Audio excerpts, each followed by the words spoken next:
first people to live in North America were Paleo-Indians, who began to arrive during the last glacial period by crossing the Bering Land Bridge. They came in numbers of diverse cultures and communities across the continent. The largest and most advanced pre-Columbian civilization in North America were the Aztecs in what is now known as Mexico, and the Mayans in the Central America. European colonists began to arrive starting in the 16th and 17th century, wiping out a large number of Native American population and began an era of European dominance. We're lucky here at Lake of the Ozarks to have some guests come by and bring a little bit of that history with them. We have Steve Lee, Richard Whittle, and David Covington on the show today. So stick around. We're going to be talking about a lot of natural history when we return. What happens in the Lake of the Ozarks impacts all of Missouri, and at the same time, what happens around the state impacts you and the entire lake region. That's why Missouri Viewpoints matters. Hi, I'm Mike Ferguson. We get the information you need for your family and your community, and we get it straight from the newsmakers. We don't stop at sound bites here. On Missouri Viewpoints, we get the whole story and why that matters to you. Information is power, and Missouri Viewpoints is the lake's power source, right here on Lake TV. Welcome back, and we have guest Dave Covington. Dave, welcome to the show. You've come around here quite a bit this time of the year, and you have a big artifact show going on here at Lake of the Ozarks here in about a week. February 22nd. And that brings in a lot of people with artifacts from all over this area and the country. Yes, we're very popular, very well known. Tell us a little about the show, how it all shakes down. This will be our 8th consecutive year. Like we've said, we draw people in from probably 7 or 8 different states right here local. Well, it's here locally up in Osage Beach. Talk about where it's at. It's over by Bagnell Dam, which everybody is familiar with Bagnell Dam.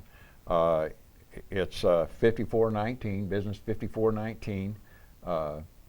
We'll have signs up, so you won't have any problems finding it. And that's the Elks Lodge, correct? No, Lions. Oh, the Lions Lodge. Lions I'm sorry Club, there. Yeah, Lions. And that's been going on for quite some time. You started there pretty small, and it's really grown into something. It has. It definitely has. Yeah, it's quite exciting. A lot of the locals like to come to our show, and our exhibitors. There's many shows throughout Mid-America, and they like our show because they get a lot of walk-through traffic. A lot of people. This is Indian country. People, you could be walking along a creek bed or a river and stumble over into a point. something. Yeah. Tell us a little bit about what you brought today. There's some tools. These are definitely Indian tools. They use them for different things. Like we'll use a shovel or something to dig in the ground or whatever. A lot of these were actually used for that. This one is called a celt, a flint celt, which is more of a rarer type of a tool. And this one is also a celt. It's made in speckled hardstone, which is very hard, extremely hard, and we're not quite sure how the Indians actually made it. If you notice, it's very polished from this point down, and that's from extreme use. This one over here, this was at one time, if you notice the grooves here, that's where the wood hooked on to this tool, and probably used for chopping, a chopping type tool. And you were talking about it. They basically find a nice size rock and then just start chipping away to get that nice sharp side to it. If I may say, I don't know if people is aware of it or not, but these Indians would make these things so sharp they was sharper even than a scalpel or something, like a very sharp knife. Now, something like this, you were saying this is a tool. Some people might say that they look at this and think, I guess an axe, right? I mean, would they use this for hoeing or things like that? Or stuff like that, yeah. Okay. Yeah. That and more on the farming side rather than maybe the hunting. Definitely. The tools we're looking at here is the farmers, not the hunter and gatherers. These probably, date-wise, you're probably looking at anywhere from 500 to 3,000 years old. Okay. Yeah. and that was typical for that time period. People they had the nice land around here, and a lot of the rivers and stuff, so they had the abundance of wildlife. But farming became kind of what they did in this part of the country. Can you talk about the objects in the case here? Oh, these here, oh my goodness. I've just acquired these. These two pieces come from up around Fulton, Missouri, a collector up there. And I was very fortunate to get them. This is a very strange piece.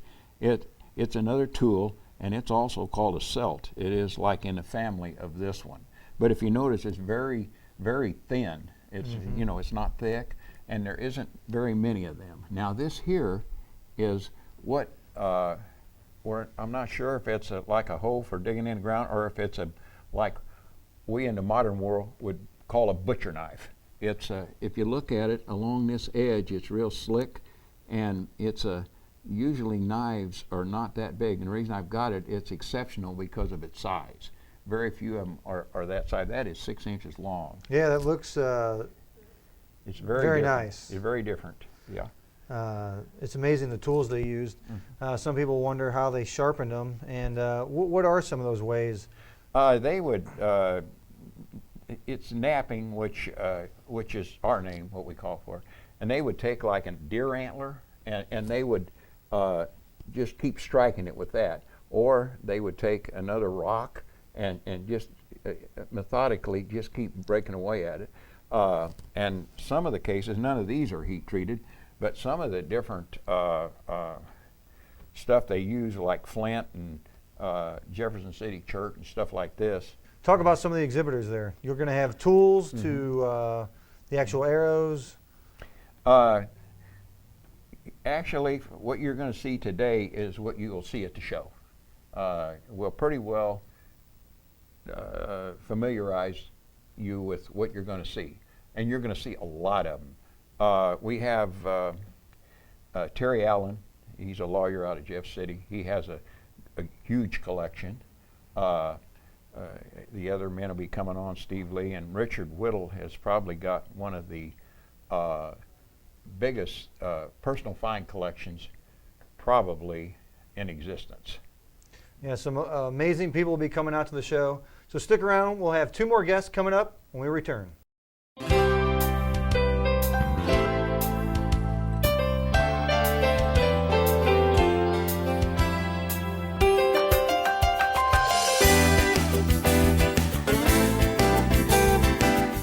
Welcome back, and we are here with Steve Lee. Steve, you got quite the collection. Can you kind of just briefly tell us how you came about all this? Well, it's a 25-year collection, mostly local arrowheads. I've been actively trying to acquire the local stuff, the best stuff, for a good representation of our area. This is a frame of spears and arrowheads it's one frame out of the timeline. I have 4 large frames, and this is the archaic period, and a lot of this is from this area of Missouri, right? oh yeah, right the here Ozark in region. in the Ozark Plateau. You were talking at the break about some of the uses for this, and some of these being from knives to spearheads, and the bow and arrow didn't come until later. So none of this really representing here was on an arrow or anything. No, they're really not truly arrowheads. They're more of your knife. Would have been on a bone or an antler handle, and they would have taken these points and they would have resharpened them.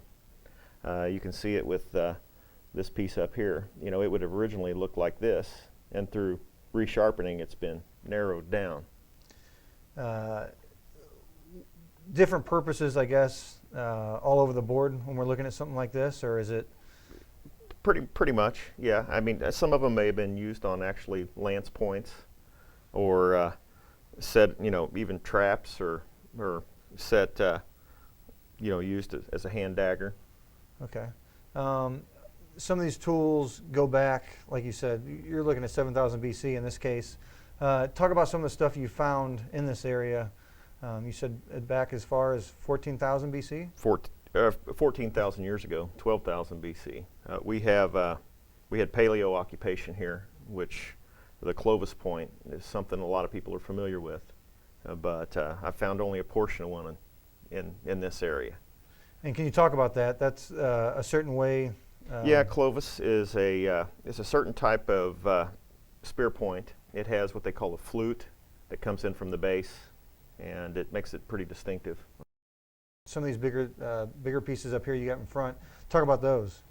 All right, what we have here, these are stone axes from the Archaic period. They're roughly 5,000 years old, and they would have been hafted on a handle. And they would have probably used these for breaking ice, which would be good This time of the year. this time of the year. They may have broke up a little bit of firewood, but I'm sure they used them in butchering. You know, you get down to elk or a deer leg bone, and you want to hack it off and share it with the family. Nice piece of heavy rock You will do bet. the job. Yeah. Can you talk about the pottery you have out here?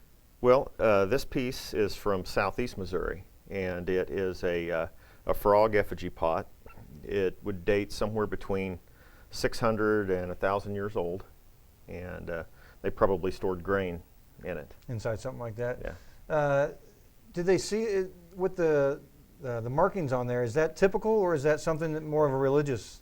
It's a little more rare to find these animal motifs. There's a lot of plainware out there, and to More find usefulness the animals, than decorative. They I were guess. just getting artistic. And speaking of artistic, can you talk about the moccasins? Yeah, this is a wonderful pair of adult Cheyenne warrior moccasins. It's from the late 1800s, and they would trade for the glass beads, and then they would, of course, brain tan the leather and then stitch everything with sinew. And Now is this typical wear, or is this more of a decorative a pair of shoes as well? probably, you know, ceremonial. Mm-hmm.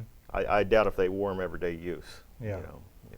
Very neat. The artwork on there is very nice. Now, Yeah. is that because of the tribal markings? Would that be, or ceremonial? Well, it probably had more to do with relation to nature, and I'm not an expert in the historic period. It's just something I've acquired. My expertise lies more in the prehistoric.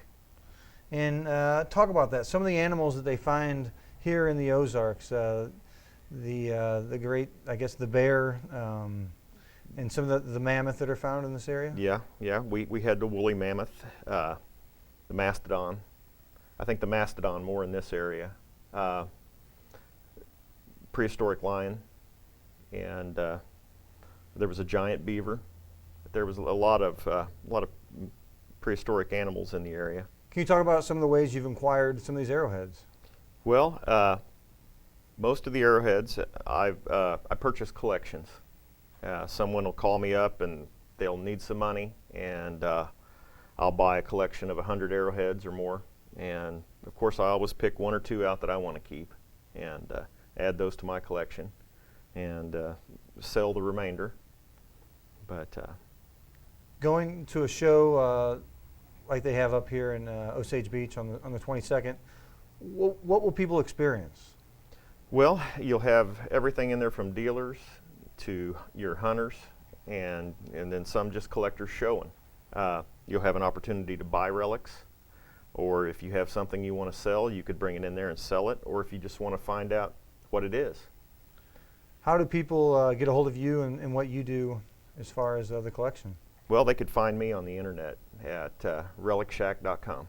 Very good. Well, if you want to see any more of Steve and his collection, come out February 22nd to the Indian Artifact Show in Lake of the Ozarks.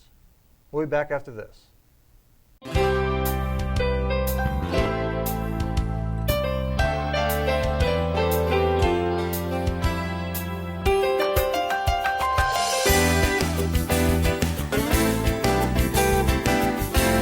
It's January 27th. Me and the Mackey Band out here finding artifacts. I'm gonna pull one out right here. I'm gonna get the camera trained on him and he's gonna pull him right on out of there.